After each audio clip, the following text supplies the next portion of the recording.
Well, with the current mood in Washington, D.C., politicians from opposing political parties may struggle to find something to agree on. But two members of Congress, a Republican from South Dakota and a Democrat from Minnesota, are exploring ways to cooperate. As KELOLAND's Tom Hansen found out, they feel it's the best way that this country is going to move forward. U.S. Representative Dusty Johnson and U.S. Representative Dean Phillips don't always see eye to eye. After all, they come from different places on the political spectrum.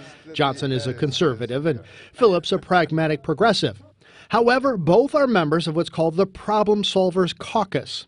Phillips is vice chair of the bipartisan caucus, and Johnson is the group's whip. For me to be able to grab a member from the suburbs, show him what does production agriculture look like, and also what kind of high-tech applications. I mean, being able to show Dean SAB Biotherapeutics, showing him Prairie Aquatech, some of these solutions that are birthed in rural America, but that will transform the country. We need more people in D.C. who understand that. Is it frustrating for you guys to see people who won't talk just because they're from opposite parties?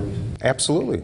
I mean, I think that's probably in no small part why we're doing this, to demonstrate to the country, A, what's possible, but also model the behavior. Mayor Paul TenHaken spent some time showing Phillips around Sioux Falls and says these two members of Congress are setting an example. D.C. is not necessarily what you see on Twitter, so it's nice to see this level of collegiality and collaboration does happen, and honestly, that's what we want more of in our country. That's what people are longing for, so to see it happen today on the local level, it's just really fun. Johnson and Phillips know they won't always agree, but they will always talk. Turning on cable news, going on Twitter, you think this country's falling apart. The fact is it's not.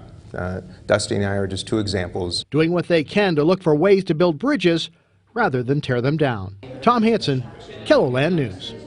And the Problem Solvers Caucus has the support of the Bipartisan Policy Center's Congressional Exchange. The center was founded by 4 former Senate Majority Leaders from both parties, including former South Dakota Senator Tom Daschle.